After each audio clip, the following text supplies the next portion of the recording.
Dominica joins the rest of the world in the observance of World Health Day. 2 nationals to represent Dominica at Youth Olympic Games qualification in Puerto Rico, and Dominica's Nature Island Challenge kicks off.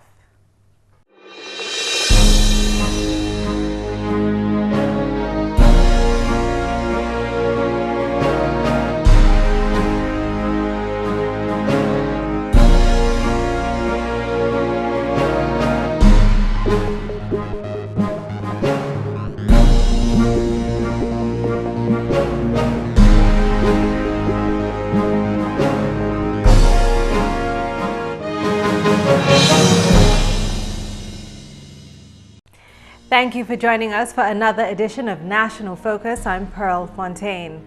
Stay with us for the details of the headline stories and others right after the break. The black Sikatoka fungus can survive on banana and plantain leaves even after they have been cut from the tree. Farmers and hucksters are encouraged to use alternate cushioning material when moving produce from farm to the market. Do not use banana and plantain leaves as cushioning. It is against the law to move banana and plantain trash from the field. Obey the law and stop the spread of black Sikatoka today.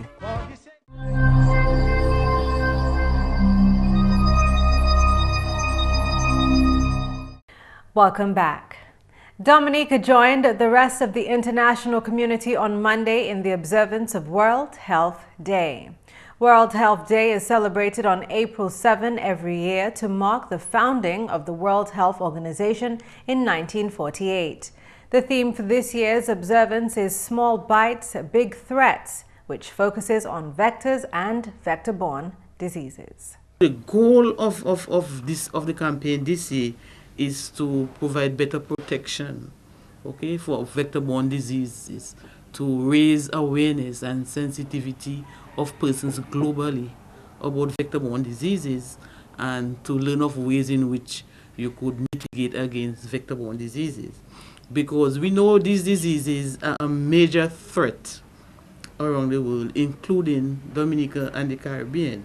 The Ministry of Health is collaborating with several stakeholders in undertaking a series of activities which began today and will run until the 30th of April. A roving exhibition on vector-borne diseases will be hosted in all health districts. We'll be promoting, letting people see what are the vectors, the common vectors we have in Dominica, how they develop themselves, how they can transmit disease to man. Because one of the shortcoming I have seen in our environment is that there is a disconnection between people recognizing this small baby mosquito, which is a regular, it's gonna develop into an adult, and this adult mosquito can cause your death, or your death to family, or death to neighbors. So we want to get that message out there. Activities include a radio address by Health Minister Honorable Julius Timothy, a primary school poster competition, vector-borne disease presentations, and cleanup campaigns in the Roseau and Marigot districts. Vector-borne diseases are infectious diseases spread by intermediate organisms such as insects, including mosquitoes, flies, ticks, and snails that transmit viruses, parasites, and bacteria to humans. 75 nurses from the Princess Margaret Hospital and other community health districts will participate in the second phase of a nurse mentorship program during the next 6 months. The official launch took place on Friday at the conference room of the acute psychiatric unit. The purpose of the mentorship program is to improve the professional practice, morale, and public image of the nursing service. This program is an attempt to make our experiences to inspire and evolve to address the needs both of our senior and junior nurses. Nurses are critical to the people we serve, and it's a deliberate investment in their personal and professional enrichment. My expectation is that the Ministry of Health will realize a double bonus. We will have motivated our staff, and we will realize an improvement in the type of care we provide to the citizens of Dominica. The mentorship program will be facilitated by trained mentors and coaches, including retired senior nurses. Mentors and coaches will assist nurses in strengthening their capacity to deliver improved quality service to the public. Adora Toussaint is one of the mentors of the program. Mentoring involves an experienced person who shares their knowledge and experience with someone who is less experienced, which is a mentee, in a relationship based on mutual trust. This effectively enables the recipient to learn, develop their abilities, and enhance their potential. Whereas coaching relates primarily to performance improvement, which is short-term, in a specific area. Example, the maintaining of aseptic technique in the shortening of a surgical drain. Okay? The mentee may have the knowledge but lack the skills in performing the task. The program will be complemented by an in-service education program conducted by a senior nurse.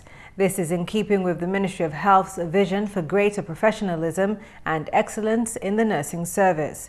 The third phase of the nurse mentorship program will include the conducting of surveys among nurses and the people who receive service at the island's medical facilities. In other news, on Friday, the Global Environment Facility Small Grants Program hosted day one of a two-day capacity building workshop for Indigenous and community conserved areas. The workshop was aimed at identifying how community conserved areas fit into the criteria of the global program in order to maximize on financial or technical support opportunities already in place for community conserved areas. National Coordinator of the GEF Small Grants, Agnes Esprit, expressed satisfaction at the program's ability to empower local communities and foster continued preservation and conservation of Dominica's valued resources. We are satisfied that we have empowered many local communities, community-based organizations, NGOs, especially those around the Mount Trapito World Heritage Site, to participate in the co-management of the sites. Because yes, we know that there's a forestry and wildlife division, you have forest patrols, but they alone cannot really preserve and protect what is really dear to us in Dominica. So the awareness and the knowledge and understanding that is built among the local communities enable them to really look out and take care and appreciate what is there. Also, for our technical support and our financial support, they are able to implement projects that have activities that enable them to do things to protect and at the same time have sustainable livelihoods. The two-day workshop was facilitated by Global Coordinator of the ICA Consortium, Dr. Grazia Borini Ferriabend, whose presentation explored, quote, a new concept for an ancient reality widespread throughout the world, end quote. Participants from across the island engaged in interactive discussion in an effort to highlight the important issues to tackle for conservation of nature and sustainable livelihoods in Dominica. Esprit voiced that though there is still room for much needed improvement, the GEF Small Grants Program is dedicated to take follow-up action necessary to benefit from the global program. The Nature Island Challenge was the focus of a press briefing hosted by the Discover Dominica Authority at the Fortune Hotel on Monday. North America's top adventure races will unite for Dominica's second annual Nature Island Challenge. The adventure races are set to compete in the 4-day stage hiking race that covers more than 50 miles along the Waitakubuli National Trail. Director of Tourism Colin Piper says the challenge is both an opportunity for Dominica and the trail to be exposed, but to also be experienced. The Nature Island Challenge, with a coupling of our trails, our nature, the adventure of competition, carefully mixed into one and recorded for the masses to enjoy, seems to be a winner in all regards. The 4-person teams comprised of endurance athletes, hiking enthusiasts, and adventure travelers who will traverse sections of the Waitakubuli National Trail, capturing the thrill of the competition throughout, were introduced at the press briefing. Chairman of the DDA, Benoit Badwell, believes that the televised Nature Island Challenge will help to market Dominica as the Nature Island of the Caribbean. Surely, Dominica Nature Island Challenge is packed with opportunities for adventure, and this is a vital aspect of growing our tourism product. We at Discover Dominica Authority have partnered with the Waiti Kabuli National Trail Management Unit and other local stakeholders for the second year to host Dominica's Nature Island Challenge during this week. The second Nature Island Challenge for us presents a new adventure for us to market those aspects which truly make Dominica the Nature Island of the Caribbean. Nikki Maroye, John Baptist, speaking at the event, said the Nature Island Challenge will also help to increase content about Dominica. From the Discover Dominica standpoint, there are a couple of additional reasons. One of them is to increase the content of what we have about Dominica, and by doing so, we will have more information to push out to increase awareness. And by increasing awareness, we are going to increase demand, thereby increasing visitor arrival. So it's a domino effect that takes place.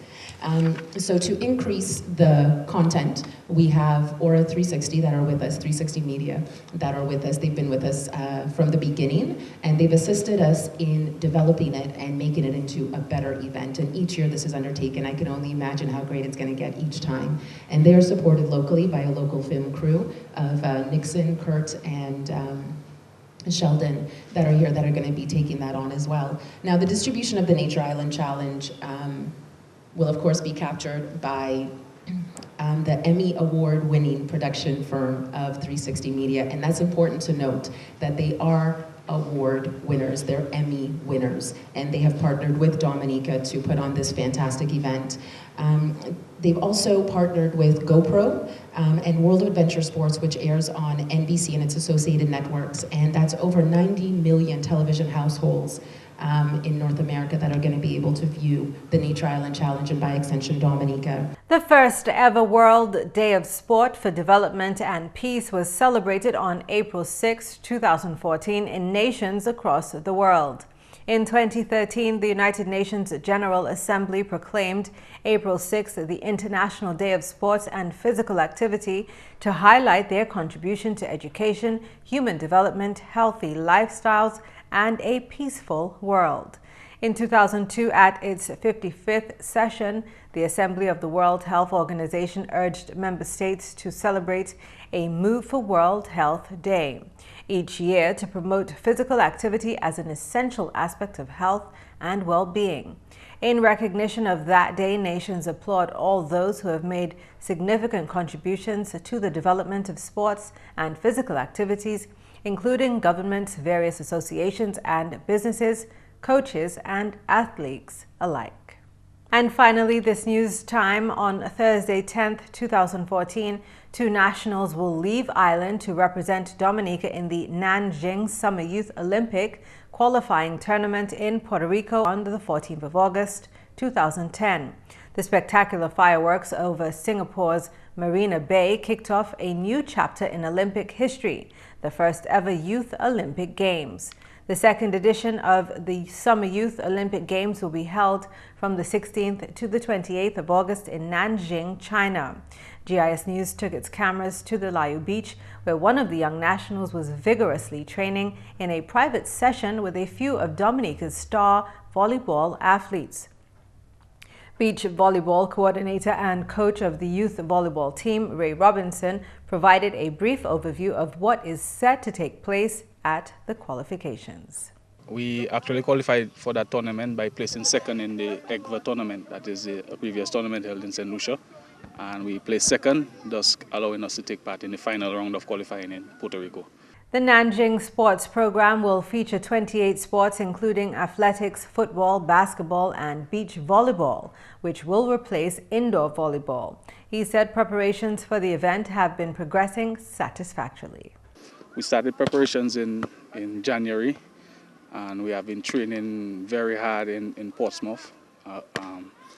I have been working with the guys alongside other coaches like Kyron George and also Lennon from Portsmouth. We have been working every Saturday morning from 7 7 a.m. We have been working with the guys. So over a 3-month period, I would say. Robinson informed GIS News that the 2 individuals were chosen from a selection process, being the best players from the youth team, and stated their commitment to the task at hand. We have Arden Elms, who is a student right now at the St. John's Academy. He is 16 years old. And then we also have Jan Flora, who was just graduated from ITSS. He's 17. Both of them have been playing for about a year. Jan has been playing for about a year, probably Elms for a little more than a year. But they have been making tremendous strides, and they are very committed. GIS News got the opportunity to share a few words with one of the young athletes, Jan Flora. I'm very excited to represent my country at this moment because, like they say, not young fellas like us that get the most chance to do that. So doing that is very extremely intense on me.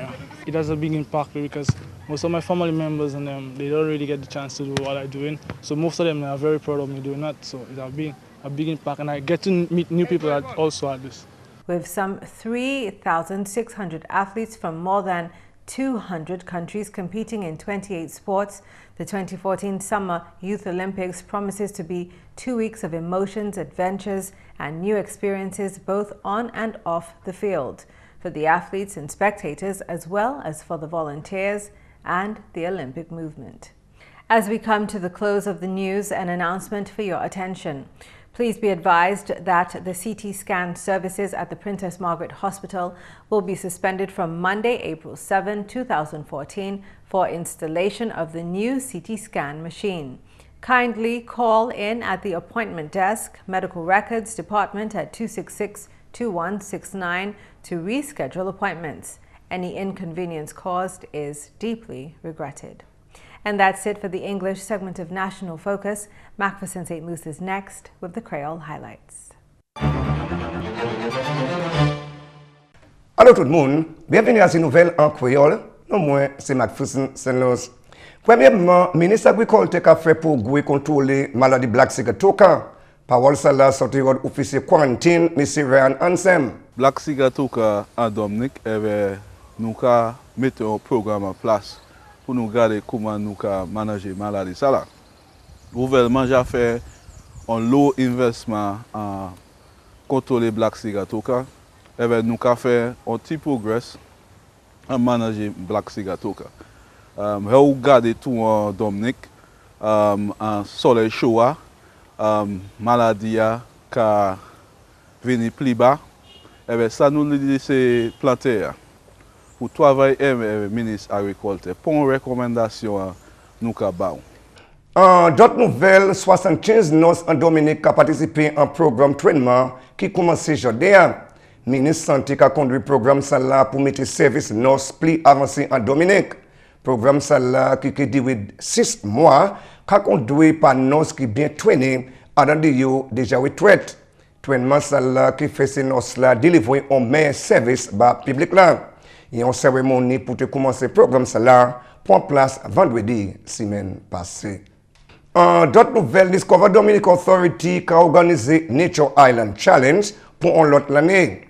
Nature Island Challenge a vu équipe tout la terre en parmi l'Amérique, Trinidad et puis Dominique, qui a exploré trois national white Kobolin, qui a engagé et puis marché à trois slams. Nature Island Challenge qui a couru horde les 8 pour le 11 avril. Si le chairman Discover Dominic Authority Benoit Badwell, tout ça qui a avancé pour les touristes à pays là. Tout est l'année passée, avec ça, c'est manœuvre nous avons fait pour mener plus bitin assis en télévision pour Mounsawer. Et c'est un challenge qui Mounsa a fait différents bitins. Yo créé aller assis Whitey Koboli National Trail nous et puis on est un challenge que nous pour faire. So toutes ces bitins nous trouver nous connais photo, nous connais vidéo et puis nous connais ça pour nous ça pour ces Dominique en tout mon pays parce que comme ça l'année passée nous tenons NBC avec plus qui 10 millions de monde voient ça sur la télévision en caillou. Et puis nous avons fait ça pour le monde intéressant. Vin Dominique, soit ils viennent plonger, soit ils viennent marcher assis à Whitey Coverly Trail Unit nous, et bien ils veulent voir Dominique, nous avons fait ça. Messieurs, mesdames, ça c'est tout pour nouvelle en créole pour à présent. Moi c'est McPherson, Luce. Au revoir. Can eating broccoli reduce the risk of developing cancer? Find out next in your tip of the day. Dominica is blessed with an abundance of water, but getting it to your home is an expensive venture. You have a responsibility to conserve water, to use it wisely. Remember the old adage, you never miss the water till the well runs dry. Think water, think life. According to experts at the Roswell Park Cancer Institute in Buffalo, USA, apart from being a nutritional powerhouse, broccoli aids in potentially reducing bladder, skin, colon, and other specific cancers by 40% if eaten just 3 times a month. There is an enzyme in broccoli called myrosinase, which can reduce the risk of developing cancer by changing sulfur-based chemicals found in broccoli into other sulfur-containing chemicals which have anti-cancer properties. Broccoli's impressive nutritional profile provides a range of other benefits for the body. So when preparing your next meal, don't forget to add some broccoli. And that's all for this edition of National Focus. We always welcome your suggestions and comments. Drop us an email at gis@dominica.gov.dm or visit our website at news.gov.dm. On behalf of the entire news production team, I'm Pearl Fontaine. Thank you for watching.